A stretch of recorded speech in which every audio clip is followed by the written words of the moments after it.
So welcome students, welcome to the 6th chapter Electromagnetic Induction. In this chapter we are studying about the magnetic field or the effects of magnetic field. Magnetic ഫീൽഡിനെ കുറിച്ചുള്ള effects നമുക്ക് study ചെയ്യാൻ തുടങ്ങാനുള്ള കാരണം it is from the previous chapter. കാരണം previous ചാപ്റ്ററിൽ നമ്മൾ പഠിച്ചു ഒരു moving electric charge can produce magnetic field എന്ന്. അതായത് ഒരു കണ്ടക്ടറിൽ കൂടി കറണ്ട് ഫ്ലോ ഉണ്ടെങ്കിൽ ആ ഡയറക്ഷന് പെർപെൻഡിക്കുലർ ആയിട്ട് ഒരു മാഗ്നറ്റിക് ഫീൽഡ് സെറ്റപ്പ് ആകും. അപ്പോൾ and it was found by Oersted and Ampere. ഓർസ്റ്റഡും ആംപിയറും ആണ് അത് പ്രൂവ് ചെയ്തത് moving charges can produce magnetic field എന്ന്.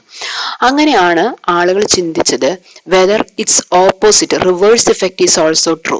അപ്പൊ റിവേഴ്സ് ഇഫക്റ്റ് എന്ന് പറയുന്നത് എന്തായിരിക്കും? Can a magnetic field produce an electric field? മനസ്സിലായോ? അങ്ങനെ ആ ഫീൽഡിൽ first experiments were done by Faraday and Henry. ഫാരഡേയും ഹെൻറിയും നടത്തിയ എക്സ്പെരിമെന്റുകളിൽ നിന്നാണ് ഒരു ഇലക്ട്രിക് കറന്റ് പോസിബിൾ ആണ് ജനറേറ്റ് ചെയ്യാൻ. How? Due to the change in magnetic field. അപ്പൊ മാഗ്നറ്റിക് ഫീൽഡിന്റെ ചേഞ്ച് എന്ന് പറയുമ്പോൾ മാഗ്നറ്റിക് ഫീൽഡിന്റെ പ്രധാന സോഴ്സ് എന്ന് പറയുന്നത് ഒരു ബാർ മാഗ്നറ്റ് ആണ്. അതല്ലെങ്കിൽ ഒരു കറന്റ് ക്യാരിയിങ് കണ്ടക്ടർ പോലും എന്ത് തന്നെയാണ്? ഒരു മാഗ്നറ്റിക് ഫീൽഡിന്റെ സോഴ്സ് ആണ്.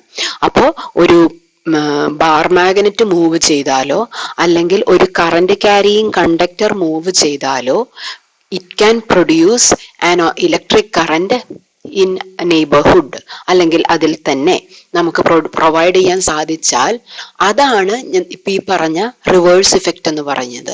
And that phenomenon was termed as electromagnetic induction. So the phenomenon of electromagnetic induction was discovered by Faraday and Henry.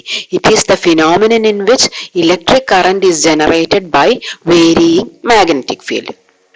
ഈ വേരിയിങ് മാഗ്നറ്റിക് ഫീൽഡിൽ നമ്മൾ ശ്രദ്ധിക്കണം. It can be a moving bar magnet, a moving current carrying conductor. Moving current carrying conductor എങ്ങനെയാ magnetic field ആകുന്നത് അല്ലെങ്കിൽ magnetic ഫീൽഡിന്റെ source ആകുന്നത്? നമ്മളിപ്പോ കഴിഞ്ഞ ചാപ്റ്ററിൽ പഠിച്ചതുപോലെ moving charge can produce magnetic field. മനസ്സിലായോ? അപ്പൊ അവിടെ ഈ രണ്ട് കേസുകളിൽ നിന്നും മൂവിങ് ബാർ മാഗ്നറ്റോ അല്ലെങ്കിൽ മൂവിങ് കറന്റ് ക്യാരിയിങ് കണ്ടക്ടറോ ആണെങ്കിലും രണ്ടിന്റെ കേസിലും the one thing you have to remember is that the field lines, magnetic field lines are producing from the source of magnet. ഒരു ബാർ മാഗ്നറ്റിൽ നിന്നാണെങ്കിലും ഒരു കറന്റ് ക്യാരിയിങ് കണ്ടക്ടറിൽ നിന്നാണെങ്കിലും അവിടെ മാഗ്നറ്റിക് ഫീൽഡ് ഉണ്ടെന്ന് പറഞ്ഞാൽ അവിടെ മാഗ്നറ്റിക് ഫീൽഡ് ലൈൻസ് ഉണ്ട്. അപ്പോ മൂവ്മെന്റ് ഓഫ് ബാർ മാഗ്നറ്റ് അല്ലെങ്കിൽ movement of current carrying conductor എന്ന് പറയുമ്പോൾ അവിടെ ആ മാഗ്നറ്റിക് ഫീൽഡ് ലൈൻസിനാണ് മൂവ്മെന്റ് വരുന്നത് അല്ലെങ്കിൽ ചേഞ്ച് വരുന്നത്. അപ്പൊ change in that magnetic field lines is producing electric current. Okay, so the phenomenon in which electric current is generated. ഈ ജനറേറ്റഡ് എന്ന് പറയുന്നതിനേക്കാൾ more apt word is that it is induced by varying magnetic field is called electromagnetic induction. Electricity induced by magnetic field. And these are some of the experiments conducted by Faraday and Henry. So this is the first experiment. First experiment in the figure ആണ് ഈ കാണിച്ചിരിക്കുന്നത്. ഈ ഫിഗറിൽ എന്താ നോക്കിക്കേ, this is a coil. ആ coil that is connected to a galvanometer. This one is a galvanometer. And a bar magnet is inserted into the coil. Okay, so this is a current carrying coil and a magnet is pushed into it. അപ്പൊ അങ്ങനെയാണെങ്കിൽ ഈ കോയില് connect ചെയ്തിരിക്കുന്നത് ഒരു galvanometer ആണ്. ഗാൽവനോമീറ്ററിന്റെ use എന്ന് പറയുന്നത് എന്താണ്? To detect the presence of the current. അപ്പൊ അങ്ങനെയാണെങ്കിൽ നമ്മൾ ഈ ബാർ മാഗ്നറ്റ് പുഷ് ചെയ്യുന്ന സമയത്ത് what may be happening? Just observe it. ഈ ബാർ മാഗ്നറ്റ് ഇൻസേർട്ട് ചെയ്യുന്ന സമയത്ത് അതുപോലെ തന്നെ ബാർ മാഗ്നറ്റ് കോയിലിൽ നിന്ന് വെളിയിലേക്ക് എടുക്കുന്ന, രണ്ടാമത്തെ ഫിഗറിൽ കാണിച്ചതുപോലെ വെളിയിലേക്ക് എടുക്കുന്ന സമയത്ത് എല്ലാം ഈ ഗാൽവനോമീറ്റർ ഡിഫ്ലക്ട് ചെയ്യുന്നുണ്ട്. ഫിഗറിൽ കാണിച്ചതുപോലെ ബാർ മാഗ്നറ്റ് ഇൻസേർട്ട് ചെയ്യുന്ന സമയത്ത് ഗാൽവനോമീറ്റർ ഡിഫ്ലക്ട് ചെയ്യുന്നത് ലെഫ്റ്റിലേക്കാണെങ്കിൽ ബാർ മാഗ്നറ്റ് വെളിയിലേക്ക് എടുക്കുമ്പോൾ ഡിഫ്ലക്ട് ചെയ്യുന്നത് റൈറ്റിലേക്കാണ്. That shows when the direction, when the movement of the bar magnet is reversed, the direction of the galvanometer also got reversed. മനസ്സിലായോ? അപ്പൊ ഗാൽവനോമീറ്ററിന്റെ deflection shows the presence of the current. That means current is induced in this coil. So due to the movement of the bar magnet a current is induced. One thing. Another one, when the direction is reversed, direction of the current was also reversed. മനസ്സിലായോ? അപ്പോ ഇതിന് വേറൊരു ഇതും കൂടെ ഉണ്ട്. Only when the bar magnet is moving, this galvanometer showed deflection. ഗാൽവനോമീറ്ററിന് അല്ലെങ്കിൽ ഈ കോയിലിന് സമീപത്ത് സ്റ്റഡി ആയിട്ട് നമ്മൾ മാഗ്നറ്റ് പിടിച്ചാല്, ഹോൾഡ് ചെയ്ത് വെച്ചാലൊന്നും ഗാൽവനോമീറ്റർ ഡിഫ്ലക്ട് ചെയ്യില്ല. Only the deflection is shown only when the bar magnet was moving. ഇതാണ് first experiment. When magnet is pulled out of the coil, galvanometer deflects. The deflection in the galvanometer or electric current is produced only when there is a relative motion between coil and the magnet. So this was the first experiment. അപ്പോൾ ഓരോ എക്സ്പെരിമെന്റിൽ നിന്നുമുള്ള inference നമ്മൾ ഓർത്തു വെക്കണം. Now this is the second experiment and look into the figure. ഇവിടെ നമ്മൾ first coil as it is ആണ്. First എക്സ്പെരിമെന്റിന്റെ പോലെ തന്നെയാണ്. Coil is connected to a galvanometer. Second ആയിട്ട് നമ്മൾ ബാർ മാഗ്നറ്റിന് പകരം നമ്മൾ യൂസ് ചെയ്തിരിക്കുന്നത് വേറെ ഒരു കോയിൽ തന്നെയാണ്. ഞാനപ്പോ ആദ്യം ഇൻട്രൊഡക്ഷനിൽ ഞാൻ പറഞ്ഞു, ഒരു മാഗ്നറ്റിക് ഫീൽഡിന്റെ സോഴ്സ് ആയിട്ട് കറന്റ് ക്യാരിയും കോയിലും ആക്ട് ചെയ്യും അല്ലെ.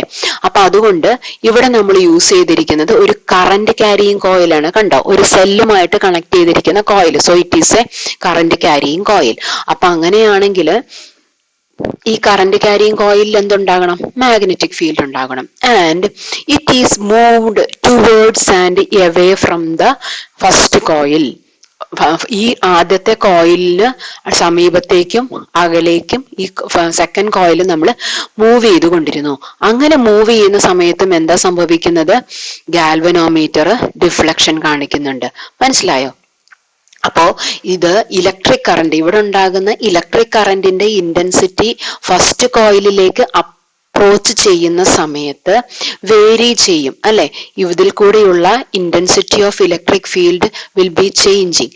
So is the magnetic field അല്ലെ. ഇലക്ട്രിക് ഫീൽഡിന്റെ വേരിയേഷൻ അല്ലെങ്കിൽ മൂവിങ് ഇലക്ട്രിക് ഫീൽഡ് എന്ന് പറയുമ്പോൾ that is a fluctuating magnetic field. അപ്പൊ ഫ്ലക്ച്വേറ്റിംഗ് മാഗ്നറ്റിക് ഫീൽഡ് ആണ് ഈ സെക്കൻഡ് കോയിലുള്ളത്. അപ്പൊ fluctuating magnetic field is inducing a current in the first coil. So the galvanometer deflects. When C2 is moved, the galvanometer deflects. It shows only when there is a relative motion between coils and electric current is induced.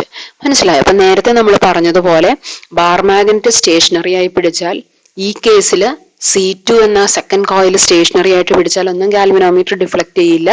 Only where there is a relative motion between C1 and C2. Coil C1, coil C2, the galvanometer shows deflection. That means only that time a current is induced in the first coil. Now coming to the third experiment. Third experiment വീണ്ടും ഒരു change വരുത്തി. രണ്ടാമത്തെ കോയിലില് second coil now it is held stationary. അതിന് പകരം നമ്മൾ ഇവിടെ എന്താ കൊണ്ടുവന്നത്? ഒരു കീ കൊണ്ടുവന്നു. അപ്പൊ കീ എന്ന് പറയുന്നത് നമ്മുടെ സ്വിച്ച് പോലെയാണ്. We can switch on the current or switch off the current. അപ്പൊ സ്വിച്ച് ഓൺ ചെയ്യുകയോ ഓഫ് ചെയ്യുകയോ ചെയ്യാം. ഓൺ ചെയ്യുന്ന സമയത്ത് എന്താണ്? സർക്യൂട്ടിൽ കറന്റ് ബിൽഡപ്പ് ആകും. സർക്യൂട്ടിലുള്ള കറന്റിന്റെ ഇലക്ട്രിക് ഫീൽഡിന്റെ ഇന്റൻസിറ്റി കൂടും. സ്വിച്ച് ഓഫ് ചെയ്യുന്ന സമയത്തോ ആ മാക്സിമം വാല്യൂ ഓഫ് ഇലക്ട്രിക് ഫീൽഡിൽ നിന്ന് അത് കുറഞ്ഞു വരും. സ്വിച്ച് ഓഫ് ആകുമ്പോഴേക്കും ഇലക്ട്രിക് ഫീൽഡ് 0 ആയി പോകും. അപ്പോ ഈ തേർഡ് കേസിൽ നമ്മൾ കാണുന്നത്, നമ്മൾ ഈ കീ സ്വിച്ച് ഓൺ ചെയ്യുന്ന സമയത്തോ സ്വിച്ച് ഓഫ് ചെയ്യുന്ന സമയത്തോ മാത്രം ഈ ഗാൽവനോമീറ്റർ ഡിഫ്ലക്ട് ചെയ്യും. അതേസമയം നമ്മൾ ഈ കീ പ്രസ് ചെയ്ത് പിടിച്ചുകൊണ്ടിരിക്കുക. അത് പ്രസ് ചെയ്യുക എന്ന് പറയുന്നത് ഓൺ ചെയ്ത് പ്രസ് ചെയ്ത് പിടിക്കുകയോ ഓഫ് ചെയ്തുകൊണ്ട് പ്രസ് ചെയ്ത് പിടിച്ചുകൊണ്ടിരിക്കുകയോ ചെയ്താലോ ഒന്നും എന്തിനു മാറ്റം വരുന്നില്ല? ഫസ്റ്റ് കോയിലിലെ ഗാൽവനോമീറ്റർ ഡിഫ്ലക്ട് ചെയ്യില്ല. അപ്പോ ഈ കീ ഓൺ ചെയ്യുന്ന സമയത്ത് കറണ്ട് ഗ്രാജുവലായിട്ട് ഇൻക്രീസ് ചെയ്യുന്ന സമയത്താണ് അവിടെ എന്തുണ്ടാകുന്നത്? ആ മാഗ്നറ്റിക് ഫീൽഡിന്റെ ഇന്റൻസിറ്റിക്ക് ചേഞ്ച് വരുന്നത്, അഥവാ മാഗ്നറ്റിക് ഫീൽഡ് ലൈൻസിന് ചേഞ്ച് വരുന്നത്, rate of change of magnetic flux ഉണ്ടാകുന്നത്. അങ്ങനെ അതുപോലെ തന്നെ കീ ഓഫ് ചെയ്യുന്ന സമയത്ത് electric field is dropping to zero. അങ്ങനെയുള്ള സമയത്തും magnetic field lines are changing. It may be decreasing with the time. അങ്ങനെ ഡിക്രീസ് ഓഫ് മാഗ്നറ്റിക് ഫീൽഡ് ഉണ്ടാകുന്ന സമയത്തും എന്ത് സംഭവിക്കുന്നുണ്ട്? Galvanometer is deflecting. But a most important thing is that there is no deflection if we keep pressing the key, and the deflection increases when an iron rod is introduced into the coil along the axis. ഈ dotted line കാണിച്ചിരിക്കുന്നതാണ് axis of the coil എന്ന് പറയുന്നത്. അതുവഴി നമ്മളൊരു iron road insert ചെയ്ത് കഴിഞ്ഞാലും ഈ ഗാൽവനോമീറ്ററിന്റെ deflection increase ചെയ്യുന്നതായിട്ട് കാണാം. കാരണം എന്താണ്? ഒരു അയേൺ റോഡ്, ഒരു solenoid wound over a soft iron rod produces more magnetic field എന്ന് നമ്മൾ പഠിച്ചു അല്ലേ? അപ്പൊ അതിന്റെ കോറ് നമ്മളൊരു അയേൺ റോഡായിട്ട് മാറാണ്. ഇപ്പൊ എന്താണ്?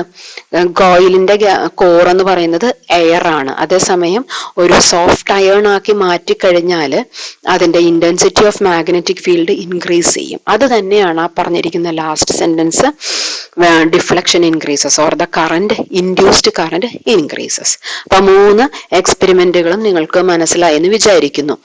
And the next one is magnetic flux. അപ്പൊ ഇലക്ട്രിക് ഫ്ലക്സ് ഓർക്കുന്നുണ്ടാകും. മാഗ്നറ്റിക് ഫ്ലക്സ് കാണിക്കാനാണ് ഇവിടെ 5B എന്ന് തന്നിരിക്കുന്നത്. Magnetic flux through a plane area 5B is equal to B dot A. അവിടെ നമ്മൾ പഠിച്ചത് ഓർക്കുന്നുണ്ടോ? E dot DS. ഇക്ക് പകരം ഇവിടെ B വന്നു. DS എന്ന സർഫസ് വെക്ടറിന് പകരം ഇവിടെ ഏരിയ വെക്ടറായ A വന്നു. Which is a scalar quantity BA cos theta. Theta the angle between magnetic field and the area vector. It is a scalar quantity and unit is Weber or Tesla meter square. Magnetic field in the unit Tesla, area the unit meter square. Okay.